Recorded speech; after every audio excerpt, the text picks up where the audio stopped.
এত আশা করেও তো বড় মাসির বাড়ি যেতে পারলাম না, তাই আজকে আমরা যাচ্ছি আমাদের ছোট মাসির বাড়ি। Hello everyone. আর এই দেখো, আগের দিন যে ফুল গাছগুলো এনেছিলাম, তো এই ফুল গাছের নাম আমি জানি না, আর এটা হলো জবা ফুলের গাছ। আর এই যে তোমরা এই লাল ফুলটা দেখছো, এটার নাম হলো ফুরুষ ফুল। কি নামটা শুনে অবাক হলে তো?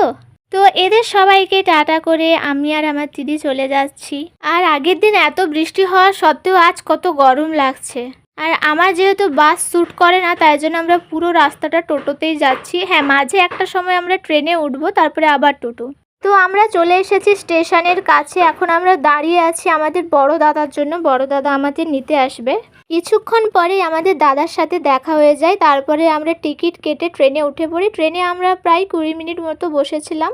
ট্রেন থেকে নামার পরে আমরা আবারও দাঁড়িয়ে আছি টোটোর জন্য। তারপরে মাঝে দাদা আমাদের একটা আইসক্রিম খাইয়েছিল। আর দেখো, আমার শরীরটা খুব একটা ভালো লাগছিল না, তাই জন্য আমি পুরো আইসক্রিমটা খেতে পারিনি। অর্ধেকটা খেয়ে বাকি অর্ধেকটা দিদিকে দিয়েছিলাম। আর মাসি বাড়ি পৌঁছতে আমাদের প্রায় 3টে বেজে গিয়েছিল। আমরা 10টায় বেরিয়েছিলাম, আসতে আমাদের হয়ে গিয়েছে 3টে। তাই জন্য মাসি আমাদের আসা মাত্রই খেতে দিয়ে দিয়েছিল। তারপরে একদম আমি বেরিয়েছিলাম বিকেল 5টার সময়। বেরিয়ে দেখলাম যে আকাশে খুব মেঘ হয়েছে। তো আজকের এই ভিডিওটা এখনই শেষ করছি। সবাই ভালো থাকবেন, টাটা।